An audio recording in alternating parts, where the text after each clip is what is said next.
Yes, you came from a rich family, no problem.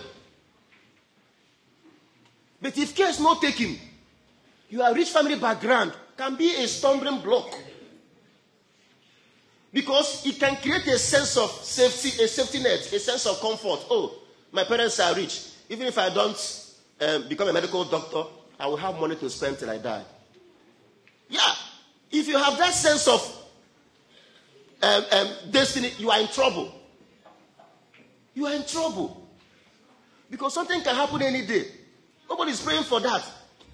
But I remember a very surprising story. The story of a very wealthy man. I think I've shared this story with you sometime in the past. A very wealthy man who had 5 children. Now, this man has a practice.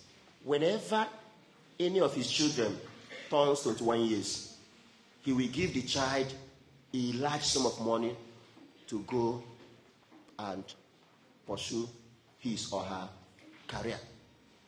So, the first son turned 21 years. He gave the son huge amount of money to go and make something out of life.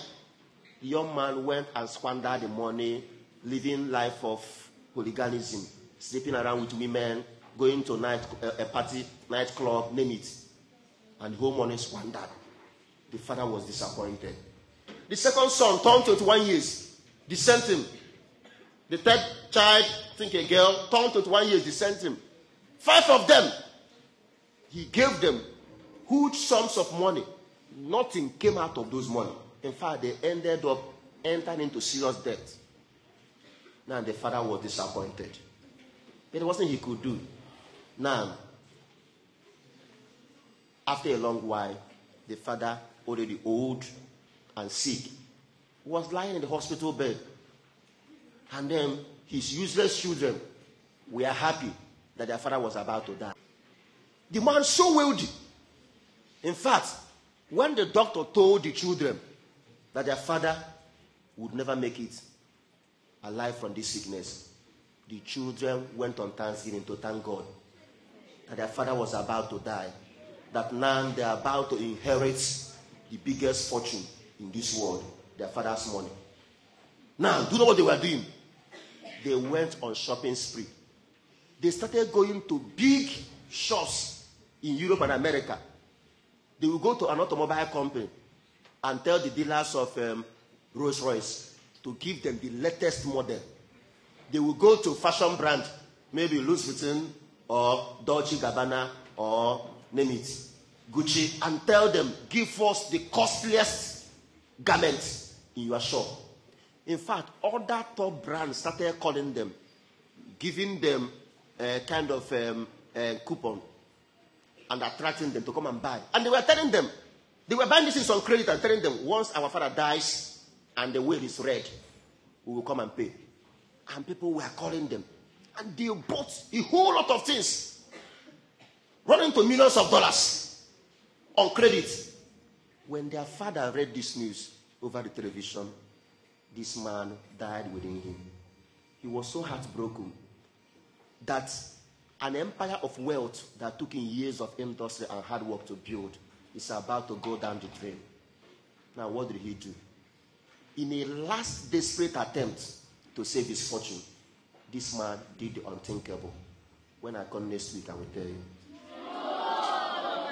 At least I'm not going to tell you. I say, when I come next week, I will tell you. I will tell you what the father did. You want it now? Okay, pay attention. In a last desperate attempt to save his fortune from the hand of delinquent kids, this man called his lawyer and requested him to rewrite his will.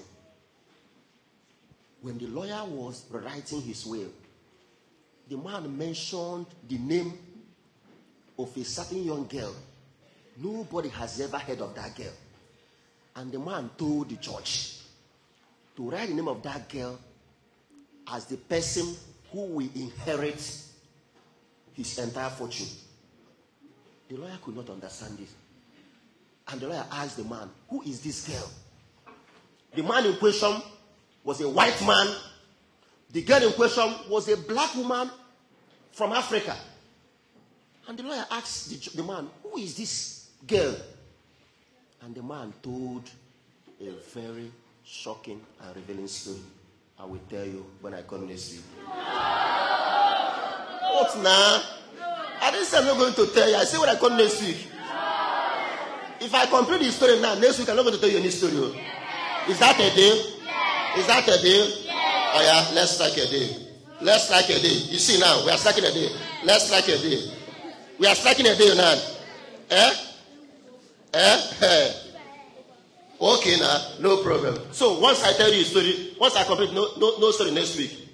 Deal or no deal? Deal or no deal? I'm not getting you. Deal or no deal? If you know it's a deal, come out and let's have it. Well, someone should come and break it. Someone should come and hold it. Someone should come and break it. It's not a deal. It's not a deal. Now pay attention. Pay attention. The man told the lawyer that many years ago he traveled to Africa on a vacation. And then during that travel, he met a beautiful black woman. Very beautiful with melanin black skin. And then he requested the woman to be his mistress during that vacation. And then during that vacation, the woman became the man's mistress. They were sleeping, going on the safari, enjoying themselves, swimming, sleeping in the hotel, and doing all sorts of things.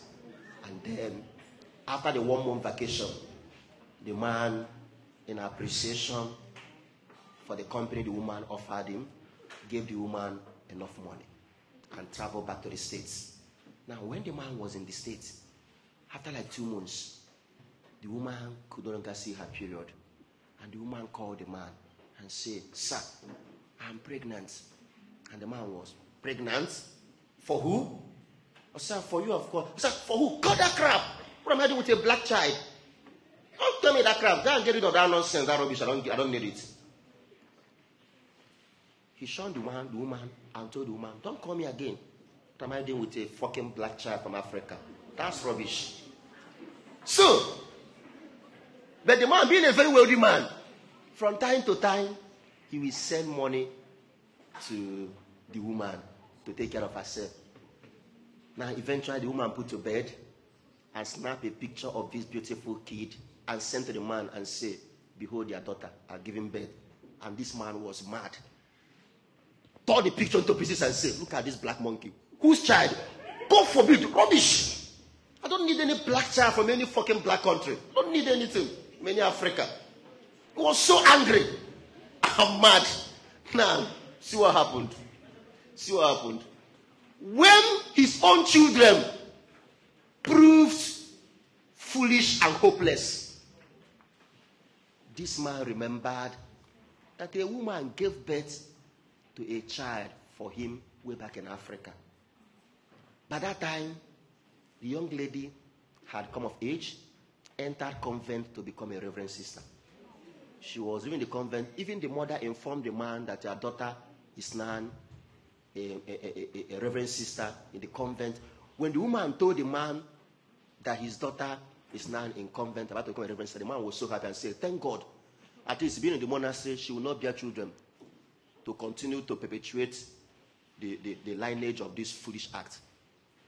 That if the girl will marry and bear children now, they will continue to say that his blood is flowing in Africa. But if the girl doesn't marry and dies, that will be the end of everything."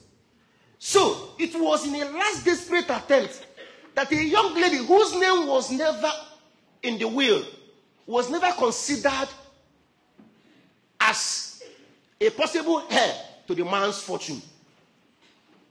And then the lawyer was given a mission to go and find this girl and bring her to America.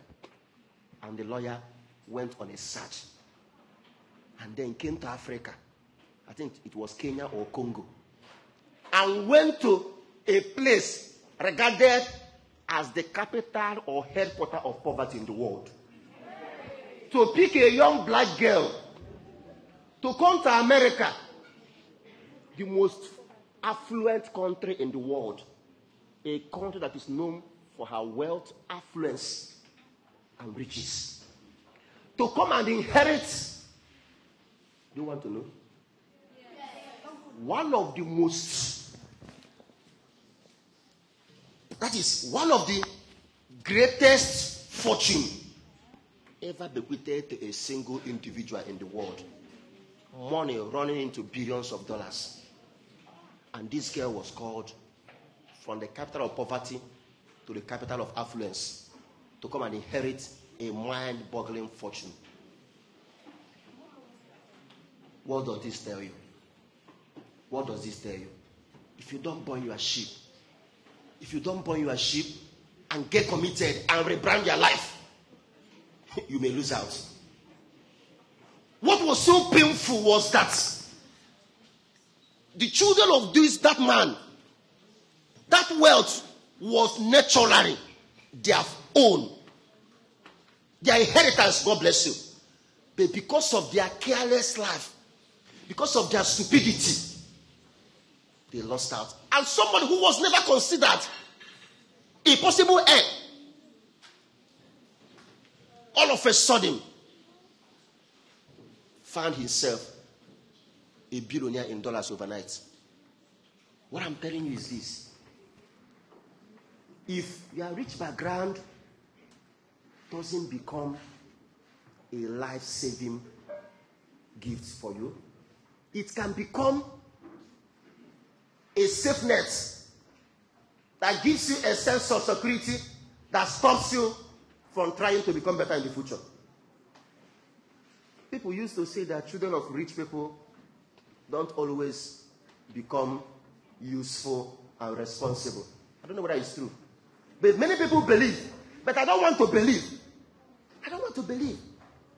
But there have been stories to prove that this could be true. But I don't want to believe. That is why you need to do what? Disappoint those who have built this prejudice around certain people. You need to disappoint them.